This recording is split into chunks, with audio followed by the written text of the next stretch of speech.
Assalamualaikum kakak-kakak yang udah gabung.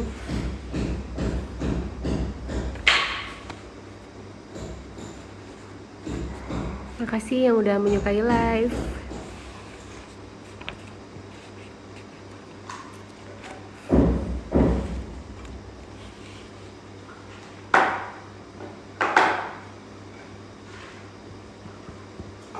Jadi kita mulai aja ya cerita-cerita Rasulullah kali ini. Halo kak, di mana? Di rumah.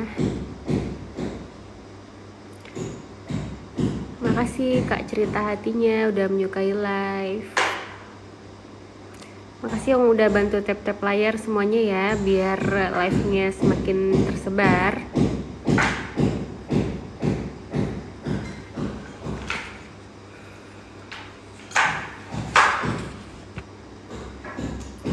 Yaudah kita mulai aja ya. Bismillahirrahmanirrahim. Assalamualaikum warahmatullahi wabarakatuh teman-teman semuanya. Semoga lagi sehat sentosa, lagi nggak kekurangan apapun, bahagia dan rezekinya lancar sampai hari ini, amin. Jadi kita lanjutin ya. Kita lanjutin pembahasan kita yang kemarin. Kalau yang baru mulai gabung di live aku, jadi aku sama teman-teman lagi bacain kisahnya Rasulullah bersama Bunda Khadijah. Jadi perjalanan hidupnya Rasulullah bersama Bunda Khadijah sebagai suami istri, dimulai dari latar belakang masing-masing sebelum Rasulullah menikah, gimana Rasulullah lahir, gimana Rasulullah remaja, terus sebelum Rasulullah menikah tuh pas udah dewasa melakukan kegiatan apa gitu. Makasih kak udah kasih bunga. Juga dibahas di sini Bunda Khadijah radhiyallahu anha yang sebelum menikah sama Rasulullah itu perjalanan hidupnya seperti apa. Yaitu beliau adalah seorang businesswoman yang kaya raya, kemudian punya banyak pegawai, terus bisnisnya juga udah sampai ekspor, dan kemudian yang mengusulkan pernikahan ini adalah Bunda Khadijahnya duluan, dan Rasulullah bilang kalau Khadijah setuju maka aku juga setuju untuk menikah. Jadi yang duluan ngasih ide inisiatif tuh yang perempuannya ya, Bunda Khadijah radhiyallahu anha. Tutor mendapatkan istri yang soleha kak. Istri yang soleha, kita siapkan dulu nih. Siapkan kehidupan yang seperti surga untuk istri soleha itu. Karena istri soleha itu kan calon-calon penghuni surga. Jangan sampai beliau hidupnya seperti hidup di neraka. Jadi harus kita sebagai suami atau calon suami mempersiapkan kehidupan rumah tangga yang nyaman, tentram, walaupun nggak harus kaya raya, tapi kebahagiaan di dalam rumah itu harus terpancar gitu. Memiliki suami yang ada ilmu agama, ada akhlak, terus memiliki suami yang lembut. Pokoknya kita mencontoh Rasulullah dulu sebagai suami. Insya Allah Allah jodohin kita sama istri yang soleha, amin.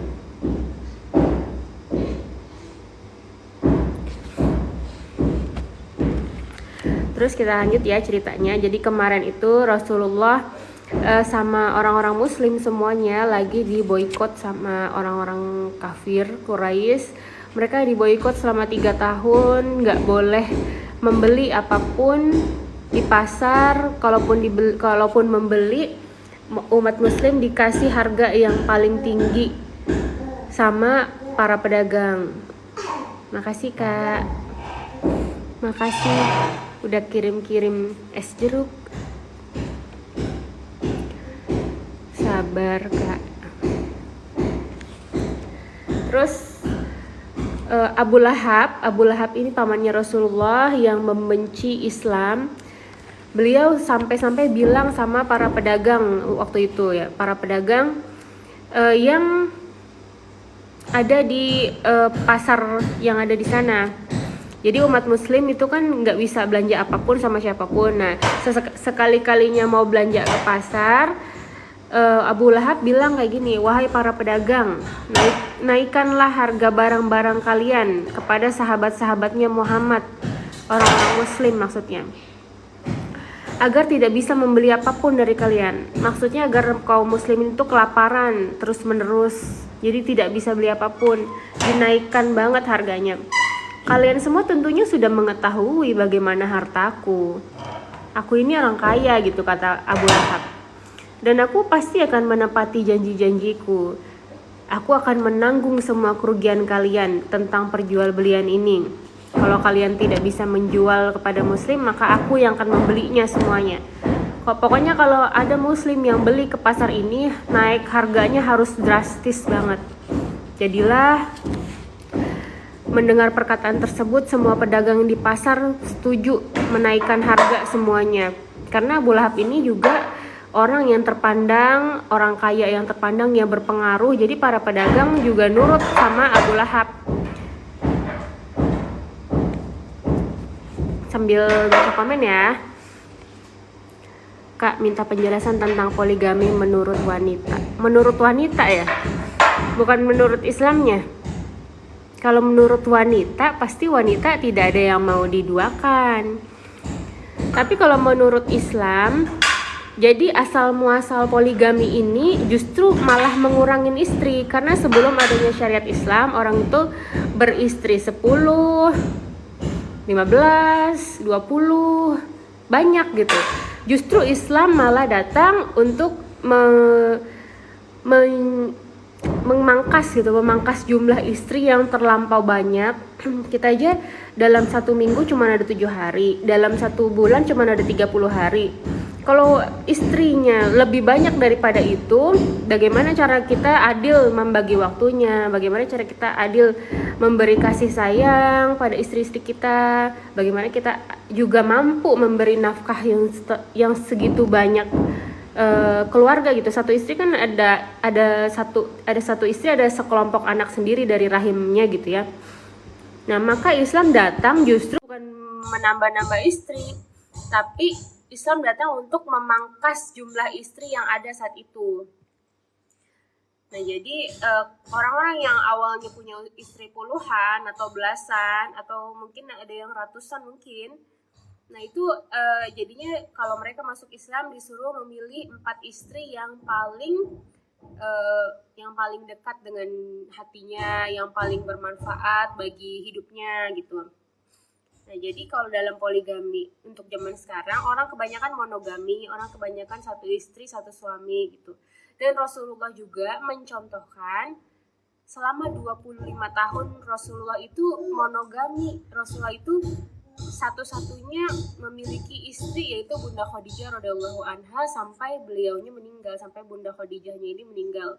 Jadi usia 25 tahun Rasulullah mulai menikah sama seorang janda yang sudah pernah menikah 2 kali. Kemudian Rasulullah hidup bersama Bunda Khadijah, berbahagia, penuh kasih sayang, penuh cinta, itu selama 25 tahun, gak sebentar itu. Cuman berduaan aja dalam hidupnya, berduaan plus anak-anaknya ya, maksudnya berduaan berpasangannya selama 25 tahun. Barulah setelah Bunda Khadijah meninggal, Rasulullah itu kayak kehilangan separuh semangatnya, kehilangan separuh kakinya gitulah. Akhirnya ada syariat yang mungkin Allah yang menyuruh Rasulullah itu menikah, dan menikahnya itu selama 13 tahun sampai Rasulullah meninggal. Itu ada beberapa istri lebih dari 4, karena itu adalah wahyu dari Allah. Maksudnya Rasulullah tuh disuruh sama Allah untuk menikahi yang ini, menikahi yang ini, menikahi yang ini gitu. Kadang-kadang di dalam usia 13 tahun Rasulullah berpoligami itu untuk berpolitik, seperti menggabungkan antara kepala suku ini dengan Islam. Jadi Rasulullah menikahi putri dari kepala suku ini gitu. Jadi memperluas wilayah Islam. Tapi kalau untuk cinta sejatinya Rasulullah sama 25 tahun Rasulullah tidak pernah berpaling pada satu wanita. Bahkan setelah Bunda Khadijah itu meninggal, yang Rasulullah selalu sebut-sebut kebaikannya adalah almarhumah Bunda Khadijah gitu kepada istri-istrinya. Sampai diceritakan bahwa Aisyah radhiyallahu anha juga sampai cemburu banget karena Rasulullah selalu ngomongin kebaikannya almarhumah. Rasulullah kalau melihat teman-temannya Bunda Khadijah yang masih hidup, yang nenek-nenek yang masih hidup, Bunda Khadijah kan udah meninggal. Nah, teman-temannya yang seusia sama Bunda Khadijah itu kadang main ke rumah Rasulullah, nenek-nenek itu. Terus Rasulullah tuh gembira banget, seakan-akan saat itu masih ada Bunda Khadijah. Sampai-sampai Aisyah berkata, "Ya Rasulullah, kenapa engkau masih mengingat-ingat wanita tua itu yang sudah meninggal, sementara engkau telah diberi pengganti yang lebih baik?" Terus Rasulullah bilang sama Aisyah, "Tidak ada yang lebih baik dari Khadijah. Dan aku tidak ingin lagi engkau berkata seperti itu tentang Khadijah.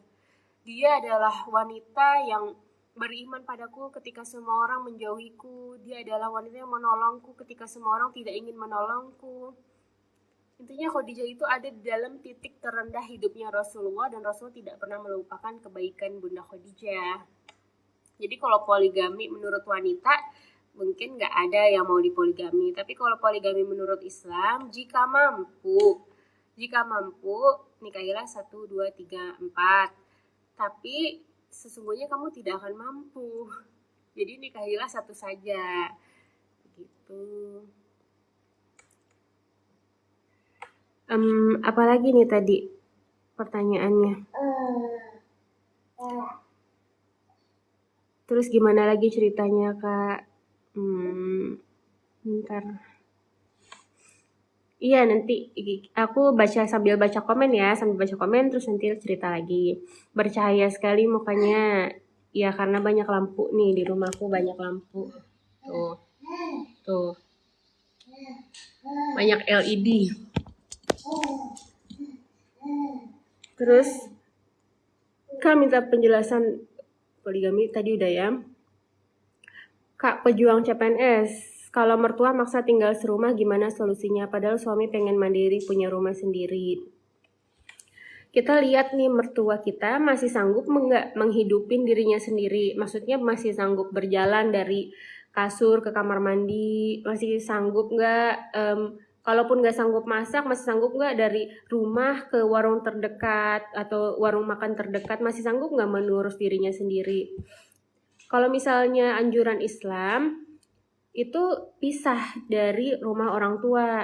Jadi kita yang memulai rumah tangga itu mulai benar-benar berdua aja. Tidak ada sangkut pautnya sama orang lain. Walaupun itu orang tua kandung kita sendiri, mertua kandung kita sendiri. Karena untuk menyatukan dua insan aja, dua pemikiran, dua hati itu kadang masih cekcok nih. Antara suami dan istri aja kadang untuk nyatukannya itu butuh hati yang tenang, butuh kepala yang dingin. Apalagi ditambah lagi ada satu orang atau dua orang tua gitu. Orang tua kan kadang mungkin subjektif ya, melihat anaknya saja yang harus dibahagiakan misalnya. Nanti dia menuntut istrinya atau menuntut suaminya dari anaknya untuk lebih baik lagi untuk anaknya, tapi dia tidak tahu bahwa anaknya ternyata juga banyak mengecewakan pasangannya gitu. Jadi lebih baik berpisah. Kecuali banget kita harus berbakti sama orang tua kita, sama mertua kita ketika mereka sudah sangat-sangat lemah, nggak bisa cari makan sendiri. Berarti kita sama aja membunuh pelan-pelan kalau kita meninggalkan dia di rumah sendirian, nggak bisa cari makan sendiri, nggak bisa pipis sendiri, nggak bisa cebok sendiri, terus kita tinggalin karena kita pengen punya rumah sendiri. Itulah baru durhaka. Tapi kalau beliaunya masih bisa menghidupi diri sendiri, misalnya bisa jalan sendiri, masih bisa ngobrol, masih bisa nggak linglung, nggak kabur kemana-mana, nggak tersesat orang tuanya, itu nggak apa-apa nih ditinggal sendirian. Walaupun nggak ada nafkah, nggak ada yang nafkahin orang tua kita, misalnya janda udah tua gitu, kita yang berkewajiban memberikan orang tua kita nafkah. Tapi untuk hidup bersama, nggak ada kewajiban kita untuk menuruti hidup bersama itu, kecuali tadi darurat tadi, Kecuali kita memang harus mengurus orang tua kita yang lemah dan berkekurangan dalam mengurus dirinya sendiri gitu. Jadi kasih tahu baik-baik. Orang tua tuh walaupun beda pendapat, kita harus kasih tahu baik-baik, sabar-sabar. Kalaupun kita selalu ribut sama orang tua beda pendapat terus, kita lebih baik menjauhin interaksi, tapi tidak memutus silaturahmi gitu. Misalnya jangan sering-sering jumpa, jangan sering-sering ketemu, tapi sekalinya ketemu kita baik sama mereka, baik sama beliau gitu. Jadi dikasih tahu aja baik-baik ya sama mertua. Di sini tulisannya mertua maksa ya. Kasih tahu aja baik-baik gitu. Bahwa kami prinsipnya mah pengen mandiri gitu. Bukannya nggak sayang sama mama, tapi ada hal-hal yang lebih baik kita sendiri-sendiri gitu. Tapi kami tetap menyayangi mama, kami tetap menyantuni mama, selalu memberikan mama yang terbaik gitu. Pokoknya baik-baik lah ngomongnya ya. Kak, kalau poligaminya sama wanita cantik kira-kira pantas nggak? Poligami itu tidak melulu harus sama orang yang udah tua atau sama orang yang, kan ada yang bilang poligami itu sama janda-janda, sama orang yang udah tua-tua, yang nenek-nenek gitu. Nggak mesti, karena istri Rasulullah pun walaupun kebanyakan janda, tapi mereka itu termasuk orang yang cantik-cantik. Yang sudah tua tuh kalau nggak salah Saudah aja, yang lain-lain masih muda-muda, walaupun janda ya. Jadi kita yang mencari istri lagi itu nggak mesti yang buruk, nggak mesti yang tua, nggak mesti yang cuman untuk dikasihanin, tapi yang untuk memperbaikin kehidupan kita. Kalau memang lebih baik ada wanita kedua, tapi kalau lebih baiknya hanya berdua saja, bermonogami, ya kenapa harus ditambah lagi gitu. Zaman sekarang poligami karena nafsu, fakta kan? Ya fakta sih, karena menikah juga kan karena nafsu juga. Menikah kan karena untuk menyalurkan hawa nafsu untuk hal yang halal ya.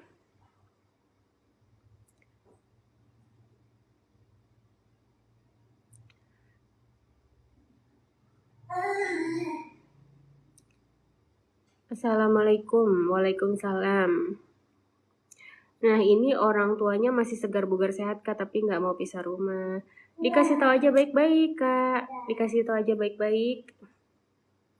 Tapi memang harus tetap santun. Kita punya prinsip sendiri sebagai keluarga baru, tapi kita nggak boleh kasar juga sama orang tua dan mertua kita gitu. Nyatanya kita belum bisa menerapkan halal haram, kita hanya mampu menerapkan baik buruk. Ya diusahakan aja semaksimal yang kita bisa. Allah juga menilai usaha kita. Allah menilai perjuangan kita, pengorbanan kita dalam menaati aturannya ya. Nama anaknya itu siapa? Nama anaknya Kaf. Tapi kayaknya Kaf lagi nih. Agak-agak bau. Kaf. Ya, Kaf. Ups. Lanjut ya.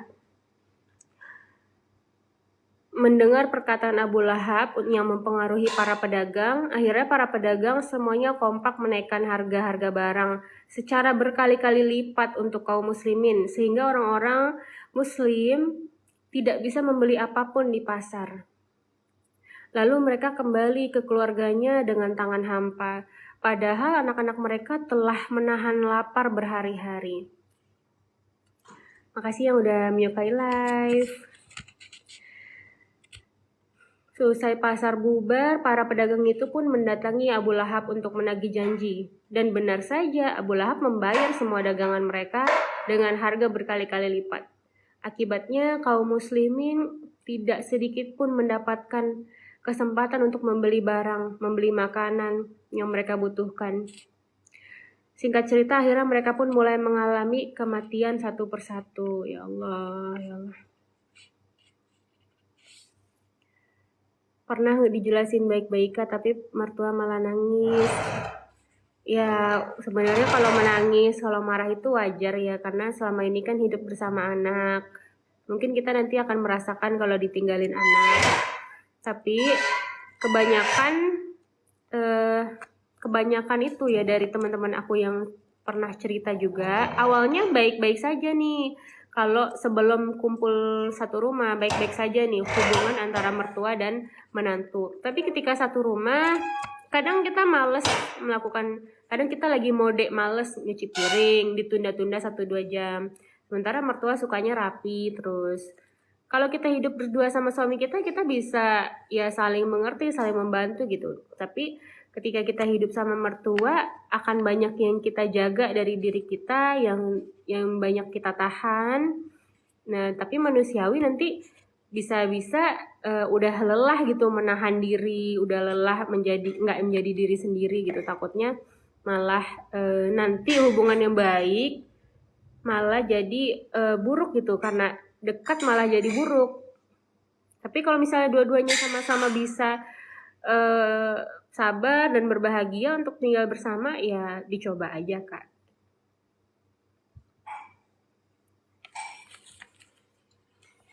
Lanjut ya. Kaum muslimin akhirnya mengalami kematian satu persatu.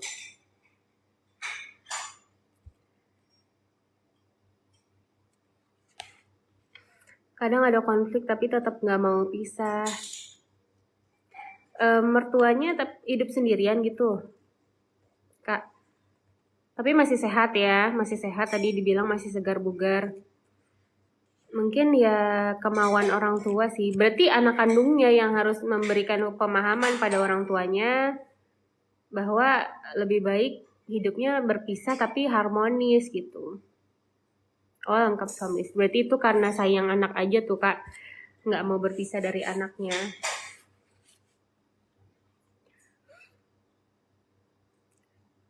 Tak heran jika mereka banyak yang makan daun-daunan kering dan kulit-kulit binatang. Tidak ada pasokan makanan kecuali yang diselundupkan secara sembunyi-sembunyi dalam jumlah yang terbatas. Misalnya yang dilakukan oleh Hakim bin Hizam, keponakannya Khadijah. Hisham bin Amr dan Abul Bukhtari. Ketiganya bukanlah pemeluk Islam, tapi mereka tidak ingin anak-anak atau anggota keluarganya dari kalangan Islam meninggal dunia karena kelaparan. Ya Allah, 3 tahun gak makan, gak bisa beli apapun, ya kaum muslimin terkurung aja di kaki bukit karena memeluk Islam, karena menjadi mualaf. Pokoknya siapa yang jadi mualaf sama dengan membunuh diri sendiri saat itu, karena dari kalangan budak disiksa, dari kalangan orang biasa diblokir kehidupannya, nggak bisa beli apapun, nggak makan, nggak bisa belanja, nggak bisa berjualan, semuanya diblokir akses kaum muslimin untuk melakukan perdagangan gitu. Jadi kelaparan, busung lapar, lama-lama mati satu persatu, kering air susu ibu-ibu yang melahirkan, kemudian sangat kurus kering, busung lapar lah, lama-lama meninggal kaum muslimin.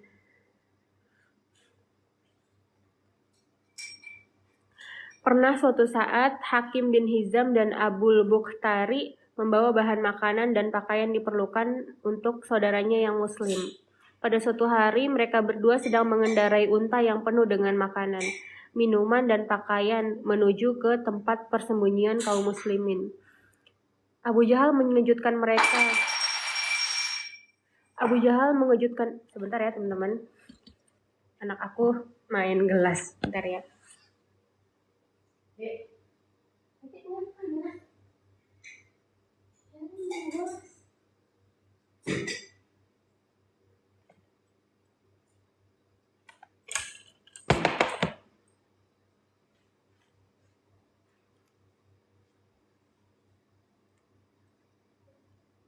Judul bukunya apa kakak? Judul bukunya The Golden Stories of Khadijah. Kalau yang mau beli buku ini, aku juga kasih tokonya tuh di toko yang jualan buku ini, yang tempat aku beli. Di profil aku ada di keranjang-keranjang itu.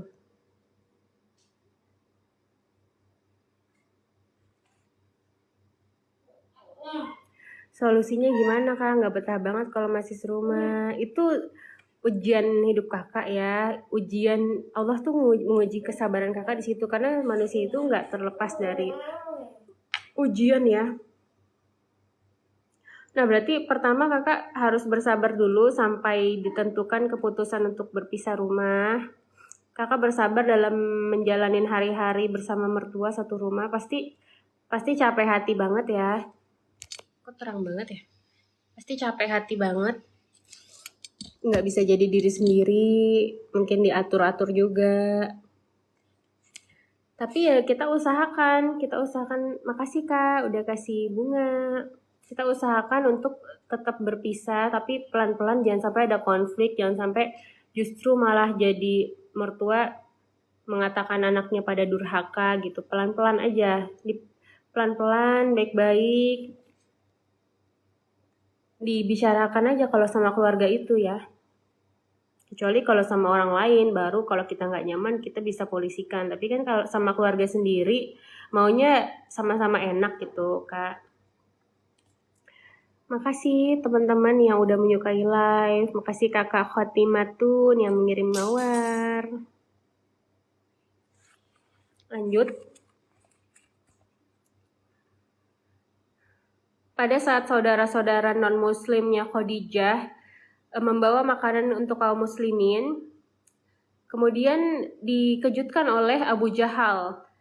Abu Jahal mengejutkan mereka dan mengatakan bahwa ia akan merampas unta dan perbekalan itu. Pada mulanya mereka berusaha menjelaskan pada Abu Jahal, tapi Abu Jahal tetap tidak mau mendengar sepatah kata pun. Abu Jahal menahan barang-barang untuk diberikan kepada kaum muslimin itu dan mereka tidak diizinkan untuk lewat.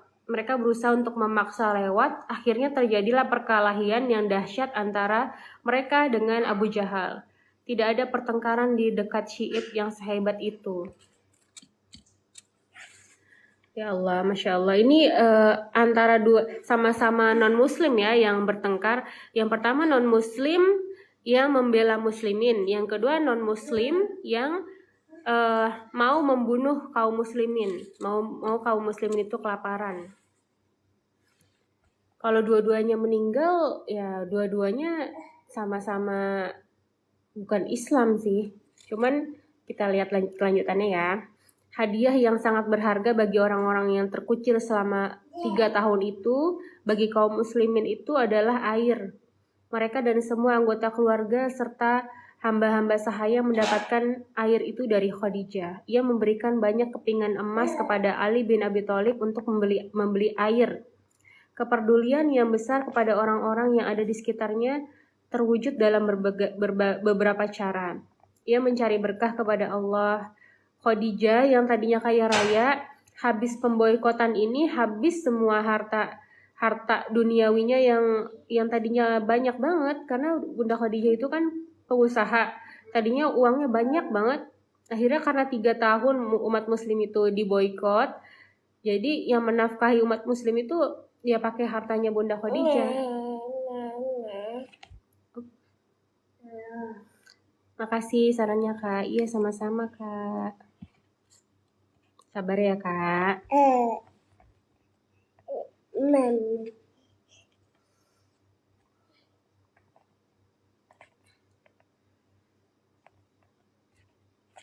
Bunda Khadijah hanya mencari berkah Allah. Sholat adalah kegiatan Khadijah yang paling utama. Khadijah selalu berdoa. Itulah strategi yang dilakukan untuk menangani beraneka ragam masalah yang menimpa. Sholat membuat hatinya tenang. Dengan ketenangan, Khadijah mampu menghadapi dan menjadi pelindung bagi kaumnya. Setiap orang merasakan sifat baik yang ada pada diri Khadijah, istri Rasulullah ini. Khadijah merasakan kesengsaraan hidup dalam pemboikotan ini. Ketika umat muslim diboikot oleh seluruh orang kafir. Keadaan yang belum pernah dialami Bunda Khadijah sebelumnya. Ya belum pernah lah Bunda Khadijah ini kan termasuk orang bangsawan dan kaya raya, tiba-tiba jadi hidup melarat dan diboikot kayak gini. Tapi Bunda Khadijah tetap nggak mau jadi murtad lagi, nggak mau meninggalkan suaminya dan saudara-saudara muslimnya. Bunda Khadijah tetap ada di situ, bahkan mengeluarkan seluruh hartanya untuk membela Islam. Makasih kakak sudah mengirim apa ini? Love. Kakak Khotimatun.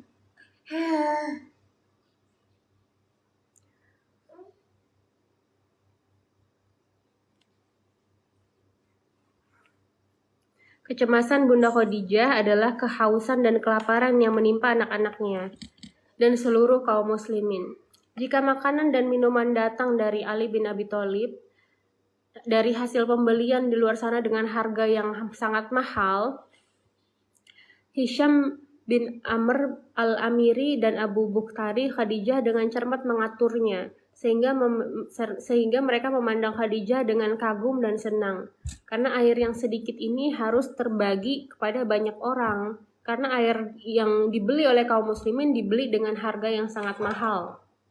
Khadijah lebih mementingkan anak-anak terlebih dahulu daripada orang tua. Kemudian Khadijah memberikan kepada orang tua. Setelah semuanya mendapatkan makanan dan minuman, barulah Bunda Khadijah yang makan dan minum. Bersama Khadijah juga ikut putrinya yaitu Ummu Kulsum yang pada saat itu berusia 13 tahun dan Fatimah yang pada saat itu berusia 11 tahun. Keadaan yang sangat miskin, sangat sulit, sangat menderita memaksa dua gadis yang masih kecil ini meninggalkan rumah kaya raya mereka yang nyaman menuju padang pasir dan perbukitan yang sama sekali tidak menyenangkan. Bersama Khadijah ikut pada hari musim-musim panas, langit memancarkan kilauan panasnya di bumi. Langit memancarkan kilauan panasnya di bumi. Dan batuan-batuan yang ada di tempat itu memantulkan kembali hingga menjadi batu bara. Khadijah memberikan air kepada mereka sesering mungkin pada musim dingin, malam-malam panjang terasa dingin sekali. Khadijah pun memberikan pakaian dan kayu bakar kepada mereka. Khadijah wajahnya selalu terlihat gembira, walaupun dalam pemboikotan. Terima kasih Kak, sudah mengirim ketupat.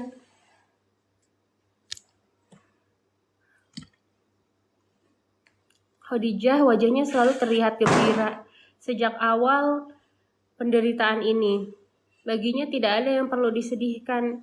Selama ia berada di jalan kebenaran, tidak ada yang perlu ditakuti. Jika ia berjalan di atas jalan Allah, ia mengetahui bahwa ia dan keluarga besarnya dalam lindungan Allah. Bahwa pada akhirnya akan tetap bahagia. Mungkin bahagia di dunia, atau kalau tidak bahagia di dunia, bahagia pasti di akhirat. Semangat Kak, semangat juga kakak-kakak semuanya.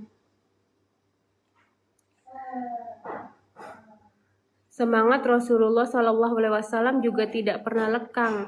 Dakwah Islam tetap dilakukan. Rasulullah punya peluang khusus dalam bulan-bulan suci, yaitu bulan Muharram yang diharamkan peperangan, bulan Rajab yang dihormati oleh seluruh kaum, dan bulan Zulqa'dah, bulan kedamaian, dan bulan Zulhijjah, bulan berhaji. Di 4 bulan ini Rasulullah bebas berkhutbah dan bertemu dengan berbagai kalangan di seluruh Jazirah Arab. Salah satu dari orang Quraisy yang resah dengan adanya pemboikotan ini adalah Hisham bin Amr al-Amiri, orang yang diam-diam selalu membantu orang Muslim. Berkat keberanian dan ketangguhan tekadnya, ia berhasil mengajak 4 orang berlima bersama dirinya untuk bersama-sama melawan ketidakadilan itu. Keempat sahabat Hisham yaitu Zuhair bin Umayyah, Zam'ah bin Aswad, Mut'im bin Adi, Bakhtari bin Hisham. Mereka adalah orang-orang dengan status sosial yang tinggi yang terhormat dari kalangan Quraisy. Mereka juga memiliki kerabat dengan kaum-kaum muslimin. Jadi mereka orang-orang terhormat, terpandang dari saudara-saudara kaum muslimin, tapi mereka golongan non-muslim. Mereka masih kafir, tapi membela ketidakadilan, membela Islam.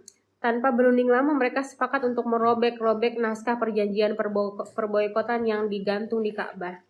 5 orang itu kemudian sepakat untuk bertemu di sebuah dataran tinggi bernama Khatam al-Hujun. Di sana mereka berunding bagaimana cara membatalkan kesepakatan orang-orang kafir ini, orang-orang kafir yang jahat. Keputusan mereka keputusan mereka Zuhairlah yang akan memulai protes.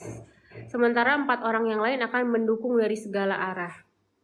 Sementara itu Rasulullah dan Khadijah selalu berdoa agar penderitaan ini cepat berakhir. Doa itu pun akhirnya dikabulkan. Suatu hari Rasulullah menerima wahyu yang memberitahu bahwa makhluk Allah yang bernama Rayap telah memakan naskah kesepakatan kaum Quraisy yang tergantung di Ka'bah. Semua yang ditulis di dalam naskah itu semuanya habis dimakan Rayap, kecuali Bismika Allahumma yang berarti dengan namamu ya Allah. Mendengar kabar itu Rasulullah bergegas menemui pamannya Abu Thalib dan memberitahukan kepadanya wahyu tersebut. Lalu Abu Thalib terkejut. Benarkah apa yang kamu katakan Muhammad? Demi Allah, iya. Abu Thalib saat itu berumur 80 tahun, mengumpulkan saudara-saudaranya dan menceritakan kepada mereka apa yang didengarnya dari Muhammad. Mereka bertanya, menurutmu apakah Muhammad benar? Demi Allah, dia tidak pernah membohongiku, jawab Abu Thalib. Jadi apa rencanamu? Sebaiknya kalian kenakan pakaian terbaik kalian, pakai pakaian terbaik kalian. Lalu kita pergi bersama-sama menuju orang-orang kafir Quraisy dan kita sampaikan kepada mereka kabar ini sebelum mereka tahu. Abu Thalib dan saudara-saudaranya menuju Masjidil Haram dengan rasa cemas. Mereka duduk di bawah Hajar Aswad, tempat yang biasanya diduduki oleh para pemimpin dan para orang terhormat. Semua orang Quraisy merasa heran. Mereka pikir kelaparan dan kemiskinan telah menghancurkan harga diri Abu Thalib dan saudara-saudaranya. Kini mereka tunduk dan patuh untuk menyerahkan Muhammad. Abu Thalib memulai pembicaraan. Ia berkata, ada sesuatu di antara kita, dan kami belum bisa menceritakannya sekarang. Datangkanlah kepada kami naskah yang kalian buat itu, naskah pemboikotan saudara-saudara muslim kami. Mana naskahnya? Barangkali kita bisa melakukan kompromi, bawakan ke sini naskahnya. Naskah tentang pemboikotan umat muslim itu tidak boleh diberi makan, umat muslim tidak boleh berbelanja, umat muslim tidak boleh menikah dengan orang lain selain muslim. Itu semua yang mereka gantungkan demi menyiksa kaum muslimin sampai akhirnya meninggal satu persatu karena kelaparan. Nah, naskah itu ternyata dimakan Rayap dan Abu Thalib ini mau menantang mereka, mana naskahnya. Kami mau lihat lagi naskahnya itu masih ada apa enggak gitu. Tampaknya Abu Thalib khawatir kaum Quraisy melihat naskah itu sebelum mereka mendatangkannya. Terima kasih Kak yang sudah mengirim mawar. Kasih ya Kak yang sudah menyukai live juga. Tampaknya Abu Thalib khawatir kaum Quraisy yang menjahati kaum muslimin melihat naskah itu sebelum mereka mendatangkannya. Selang beberapa lama naskah itu dihadapkan kepada Abu Thalib, lalu ia berkata, Muhammad keponakan yang tidak pernah berdosa kepadaku berkata bahwa Allah telah mengirimkan sekelompok rayap untuk memakan naskah jahat kalian. Yang tersisa di sana hanyalah nama Allah, tidak ada lagi kezaliman, tidak ada lagi kebencian dan permusuhan. Kami datang untuk membicarakan perjanjian yang adil. Jika apa yang dikatakan Muhammad itu benar, kalian harus sadar bahwa kami tidak akan menyerahkan apapun kepada kalian. Akan tetapi jika apa yang dikatakan Muhammad itu salah, kami akan serahkan Muhammad kepada kalian. Terserah kalian mau membunuhnya atau membiarkannya hidup. Kaum Quraisy menerima syarat itu. Mereka pikir itu hanya siasat Abu Thalib untuk menjaga muka kaum muslimin. Naskah yang mereka taruh di dalam Ka'bah itu tertutup rapat dan tidak mungkin dimasuki oleh hewan apapun. Mereka sangat yakin. Maka kedua belah pihak pun menyepakati perjanjian tersebut. Saat naskah itu dibuka dengan berhati-hati, perlahan-lahan, semua mata memandang kepada naskah kejahatan itu, naskah yang zalim itu. Ternyata Rasulullah benar. Tidak ada kata-kata permusuhan dan kezaliman lagi di sana. Yang tersisa hanya kata Bismika Allahumma. Masya Allah. Orang-orang musyrik terdiam kebingungan, terbengong-bengong. Mereka tidak mengetahui bagaimana mungkin hal ini bisa terjadi ya. Padahal sudah ditutup rapat, tidak mungkin ada sesuatu yang mampu merusak naskah ini sampai mereka menyelesaikan penyiksaan kaum muslimin. Mereka mau terus menyiksa kaum muslimin sampai habis semua mati kelaparan.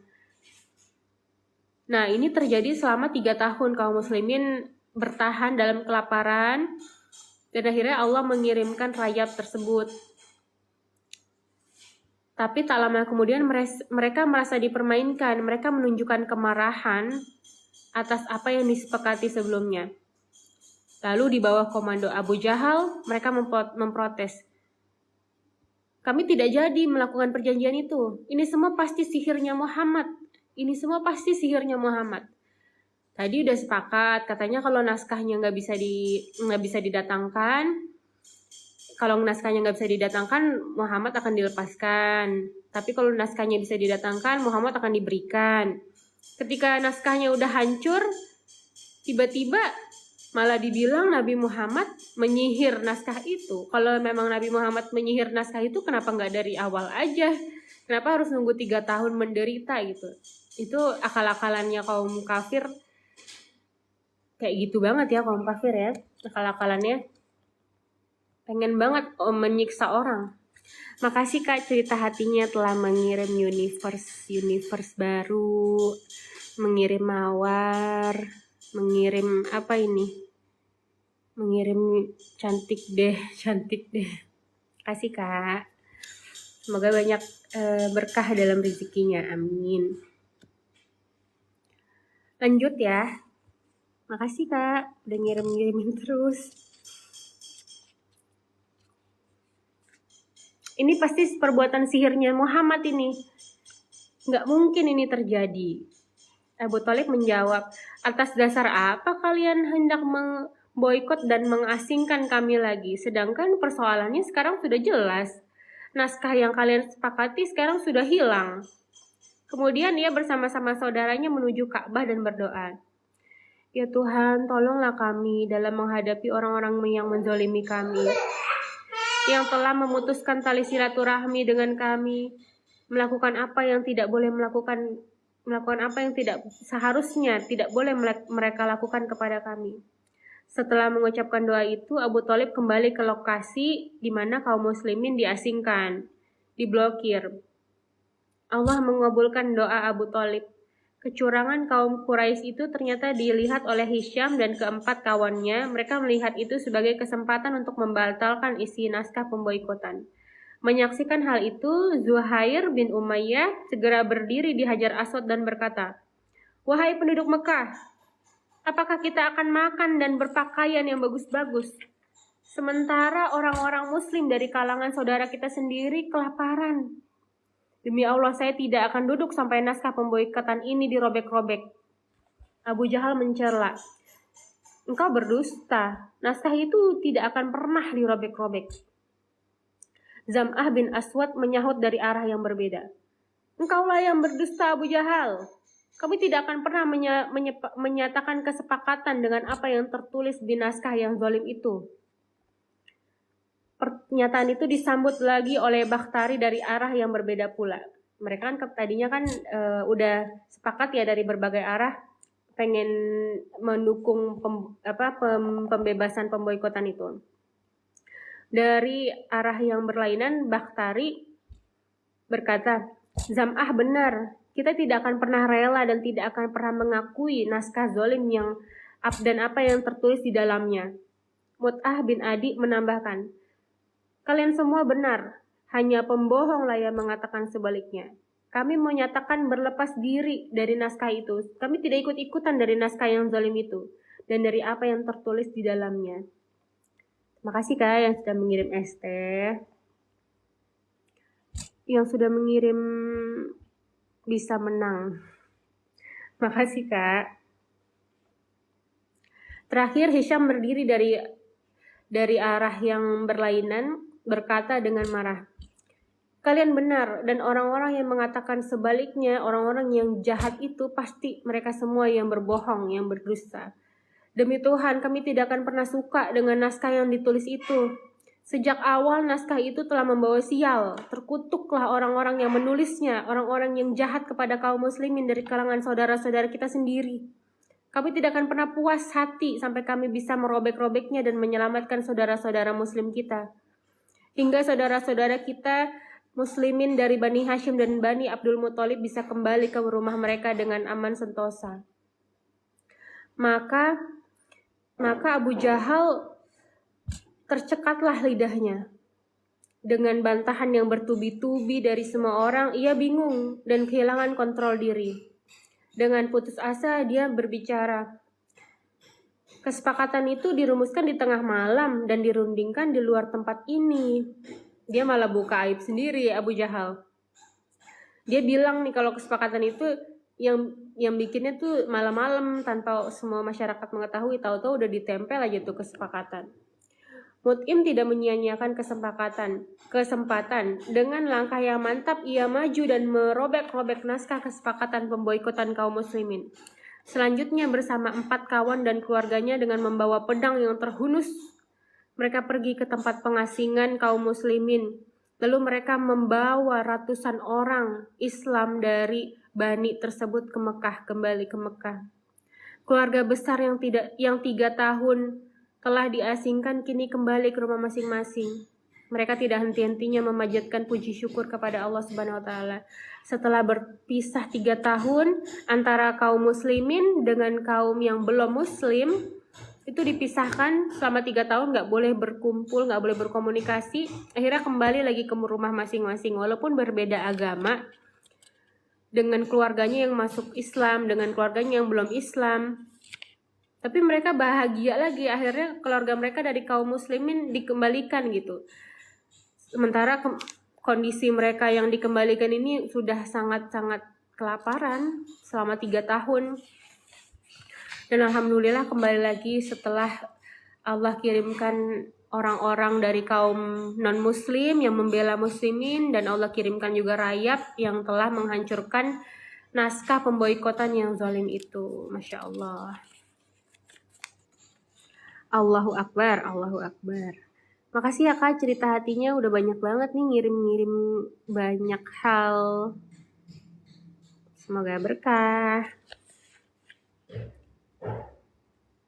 Alhamdulillah yang like juga banyak. Makasih ya yang udah nge-like teman-teman. Ini udah habis bab yang tadi, bab pemboikotan tadi.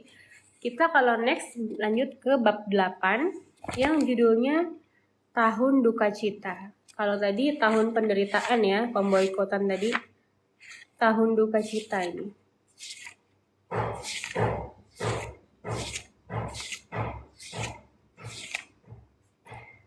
Kalau mau dilanjut boleh. Tapi kalau mau besok aja, sekarang mau tanya jawab dulu, boleh juga. Lagi bahas apa Bu Guru? Baru aja selesai baca buku nih. Tadi abis cerita-cerita tentang sejarah Rasulullah pas kaum muslimin lagi dizalimin sama orang-orang kafir yang ada saat itu. Tapi baru aja selesai. Maksudnya selesai pembahasannya. Kalau mau cerita-cerita boleh.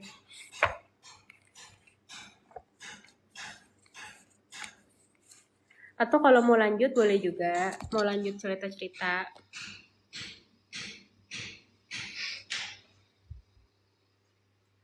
Kalau ada yang mau nanya silakan nanya teman-teman.